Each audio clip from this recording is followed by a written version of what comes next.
Lovely. Here we are. Here we go. How's your day going today, Kerry? Good. I'm just hiding in a basement because I'm doing a retreat upstairs. So I'm doing some workshops. So everyone's having lunch at the moment, and I've just come to talk to you. Lovely. I hope you're not going to skip your lunch. No, I had that first.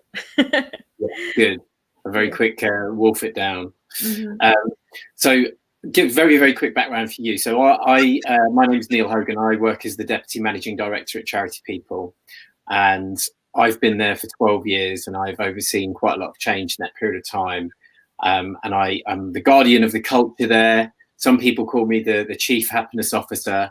And generally, I absolutely love what I do. I feel very privileged and honoured to represent the team that I lead. And I feel extremely privileged and honoured to be working within the charity sector. So that gives you a little bit of a background as to who I am. We've been in business for 31 years, 32 years, give or take. Always working within not-for-profit and generally around the country. And we recruit all different types of roles to all different types of charities.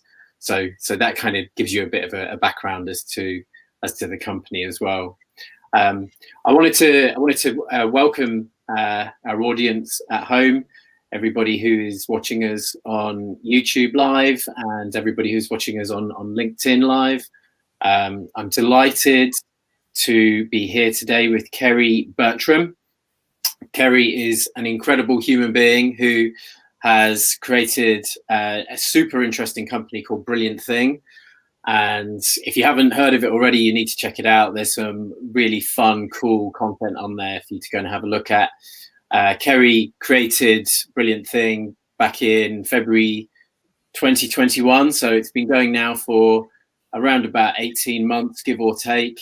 I guess I'll leave Kerry to explain to you what Brillant is all about, but what I understood is one key part in there, which is bringing together awesome people who have a purpose, and using something called design thinking to create awesomeness, pretty much. Yeah. Before all of this, Kerry held leadership positions within the not-for-profit sector, and has worked at lots of different community-based organisations. And now she has started this really cool company, and she's an all-round good egg. So at this point, I am going to introduce you to Kerry Betram and let her talk to you a little bit about Brillant. Thank you, Neil. That was a lovely introduction. I don't think I've ever been introduced in quite such a fun way. Thank you. So Brillant. My previous role was in a infrastructure organisation, so working with lots of charities, lots of community groups, lots of public sector partners. And Brillant was really born out of the knowledge that everybody has brilliant, world-changing ideas inside them. And not everybody has the people around them or the environment where those ideas can flourish. Okay. So I'm really interested in culture making and how we use, how we create cultures so that our teams can make brilliant things that matter in the world. But cultures that really look after the people behind the work, as well as the beneficiaries of the work that we're doing. Okay. So I use design thinking and creative facilitation. I guess my previous roles were in arts organisations. So I was a participatory artist. You could find me on the bus with a wheelie bag full of willow, going to schools and art galleries often, and got involved in loads of interesting things. And then I guess as I went through management positions in the NHS and the voluntary sector, got involved in lots of collaborative projects, but maybe wasn't quite as creative as I used to be. So Brillant brings together that kind of strategic thinking and creative doing. Fabulous. I think you really touched on a lot of really cool things there. Probably the first thing I thought of when I first saw your website and I was trying to bring it together in my head, I've got the privilege of being able to reflect now and having seen a lot. But one of the things that came to me when I first saw your website was I didn't really understand what design thinking was. So I think probably the best question to open the floor with today is, can you tell the wide world web what design thinking is, so that we can start to knit together everything that you're telling us? Yeah, absolutely. So design thinking is a recognized innovation methodology. And what that means is you kind of have to start with the word innovation. And what does that mean? So if you think of your creativity producing ideas, your innovation is what turns those ideas into something valuable. And we have to create the right conditions for innovation to thrive. So design thinking is a process that moves you from complex challenge to solution. And a really important part of design thinking is that the person who's impacted by that challenge is at the heart of the design work. So then we bring in other kind of buzzwords like co-production and collaboration. So design thinking was a phrase coined by, I think it was a Nobel Prize winning economist who came up with the phrase, and it was really a word or a phrase to describe the science of design, and it's been used to develop lots of companies around the world. So Airbnb is a really great example of a really well-known company that was developed through design thinking, and it's often used in big tech and pharma companies or to develop products or services. But what I really love about design thinking is actually it gives a language to describe the creative process. And when you apply a creative process to a community setting for a social good project, you can often create really magical work that actually goes above and beyond and provides the perfect solution in whatever situation you're in. So there's a number of different phases, and probably the most easy to describe is the double diamond, which is a British Design Council model. And It goes through 4 phases, which are discover, define, develop, and deliver. So if you think of a diamond, so the discover part is about going really wide and gathering your evidence, understanding, empathizing with the challenge that you're trying to solve.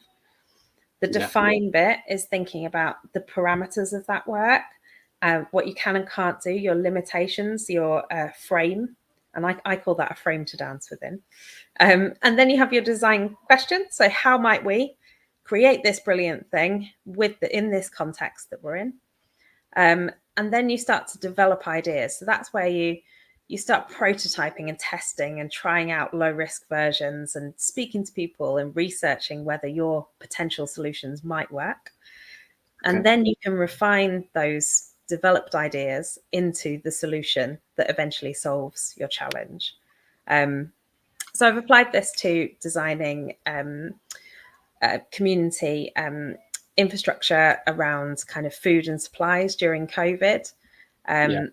Also creating games to support people's well-being. There's loads of different applications, but really it's about thinking creatively and not going from challenge to solution too quickly. Got you. Okay. It sounds like there's a TED talk in there, maybe. And the way that you delivered it, I think you probably could do that. Thanks. Have you ever thought about doing that before? I really like speaking. I really like talking to people about this kind of process. And I think although these concepts can be quite wordy, actually, when you start applying them to your life, it's a natural kind of ebbing and flowing process where you're gathering information and then working out what to do with it, and then refining your ideas and then improving them. And I think it's actually quite a human way of behaving. So I love talking about design thinking. That's awesome. So today's theme is all about how an empathetic work culture can really have a big impact on fostering innovation within the workplace. And that leads me on to our second question of today, which is, how does the workplace culture at a charity influence its ability to influence, its ability to influence and change. Yeah. So I, as I said, I'm really interested in culture making, and I'll just ask you and the audience a couple of questions, just rhetorical questions. But have you ever worked somewhere where you felt valued?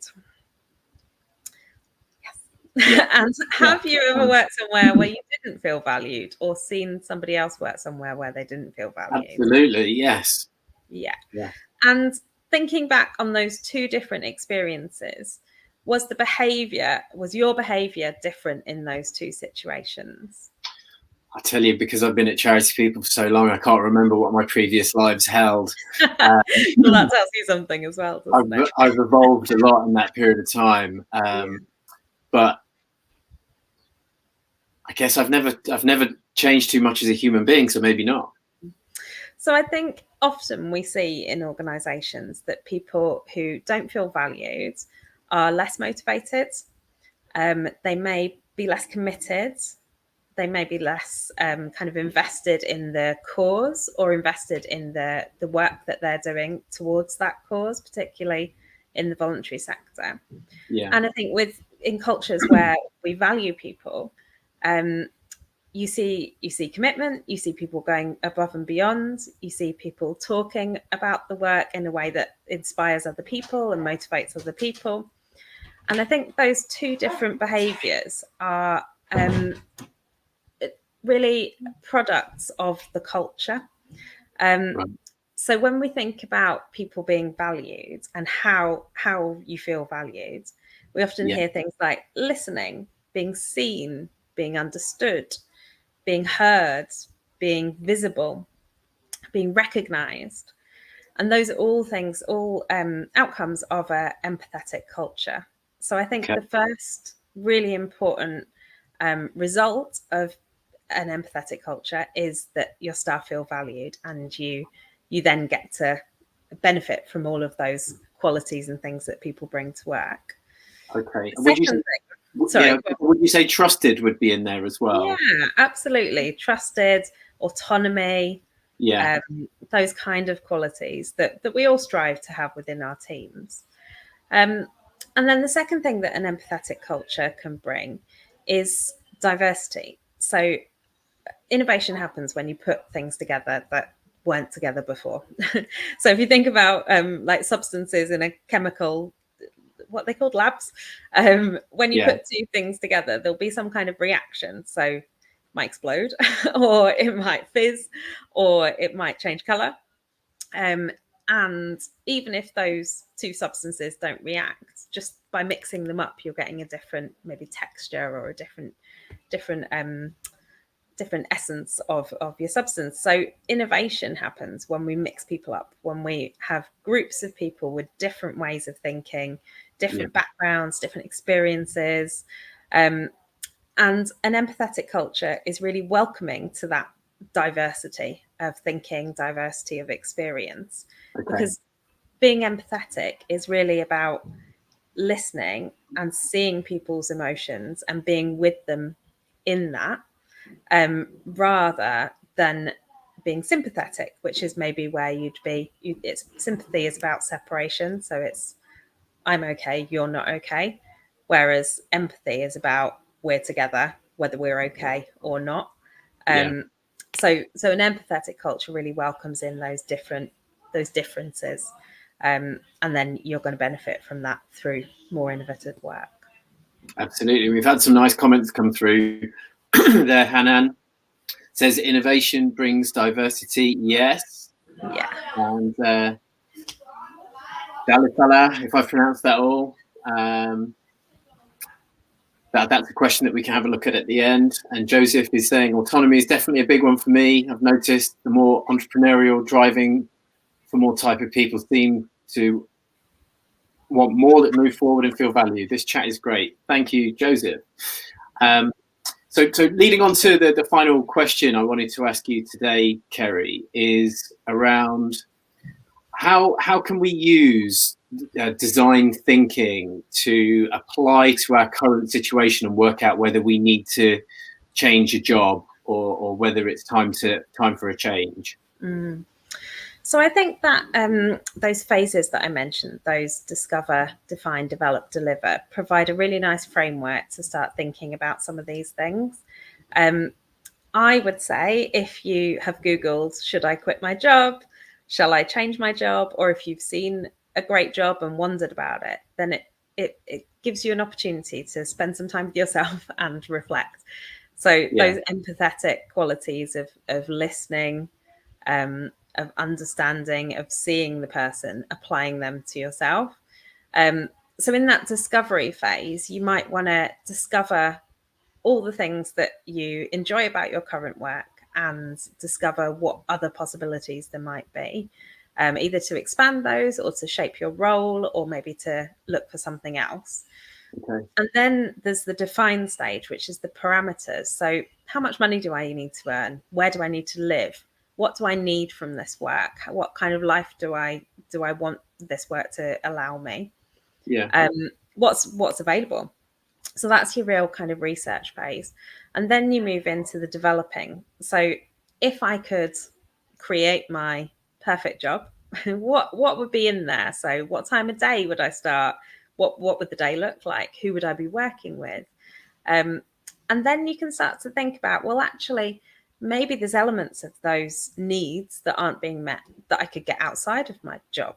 Maybe there's elements of my job that I could enhance or expand to meet those needs. Or maybe it is that actually I need to move on, or I need to do something similar somewhere else. And then you can start to develop potential solutions and get your game plan together. So I think doing a reflective kind of bit of time with yourself, maybe over a few sessions, focusing on those different areas with those different lenses, can be really useful in terms of making that decision. That's brilliant. That's a really clear answer. Thanks, Kerry.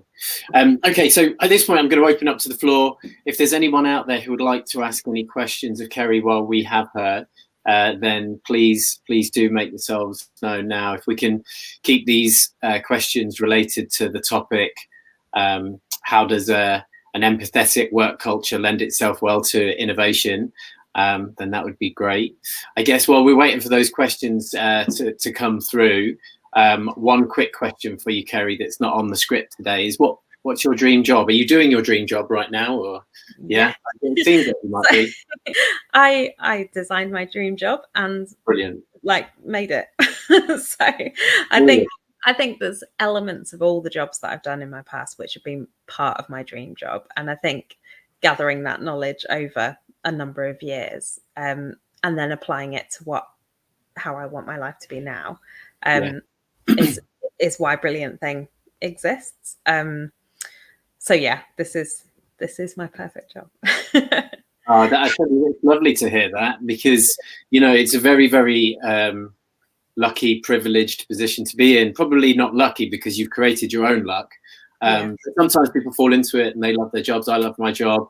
But I know that, having spoken to so many people in recruitment over the years, not who work in recruitment necessarily, but are looking to change their jobs, there's a lot of people out there who aren't so lucky. And so I think that by applying some design thinking, that, they can really start to think about how to change. For me, it was about creating the security in lots of other areas of my life, that, emotional security, security around family, security of where I lived, and actually until those bits in the kind of discovery phase, that's what I needed to work on for quite a number of years before I was able to then focus on this part. So I guess I'm in that development stage rather than solution stage. Cool. My dream job at one point in my life was I wanted to be a writer. And I've been lucky enough to be able to work within it at points over the years, but I've always had running in the background that I wanted to write a book and finish a book, and luckily I actually just did that. And I guess it's a good opportunity for me right now to unashamedly promote my book while I've got a moment. So I wrote this book called The Self-Appointed Adventurers. I wrote it over a period of 20 years, and it's a collection of 60 stories from 40 different writers from around the world that I collected when I traveled around the world 4 times. that I collected together over a period of time. And, I fell into recruitment, as a lot of people do. And then I found out that I loved working with charities, and I moved to Charity People 12 years ago. And then I settled down and had a family. And before I knew it, it was the dream of being a writer was a bit harder to achieve. So I always had that running in the background, always wanted to make sure that it happened. But it didn't just happen by chance. It happened by me kind of designing it in my head of, planning out, carving time in days and carving time at weekends and time off to be able to make that dream happen. If anyone's interested, the link is in one of the comments boxes. If you wanted to have a click and have a closer link at it. But it's it's lots of stories all based around adventure from people around the world. We've had some really nice comments come through. So I'll read out Louise James. I've definitely reflected on meaningful job moves of late. Thanks for the tips. Thanks, Louise. And you also say, I also thought I'd landed my dream job, but it turned out not so much. And now I'm dreaming bigger. Good for you. That's the spirit. Hanan has come up with a, sorry. Yes, go on, Kerry. I was just going to say I kept a diary during my notice period as well. And that's it's about navigating career change, and it's available on my website as a email series now. But I think that kind of when you've had some realizations and then changed your mind, there's so much learning in that. So I would definitely say to Louise to reflect on that learning and capture it somewhere, because I think that's really rich kind of understanding about yourself as well as the roles. Brilliant. And Hanan adds a question: how do you replace a sympathetic culture with an empathetic one? Yeah, nice question. So I think anyone changes their mind through experience. So if you can create experiences within your work day or within your work place where people feel something, then they're likely to change their minds. So I noticed this when I worked in a hospital, and one of the chief execs suddenly had an about turn on something about dementia wards.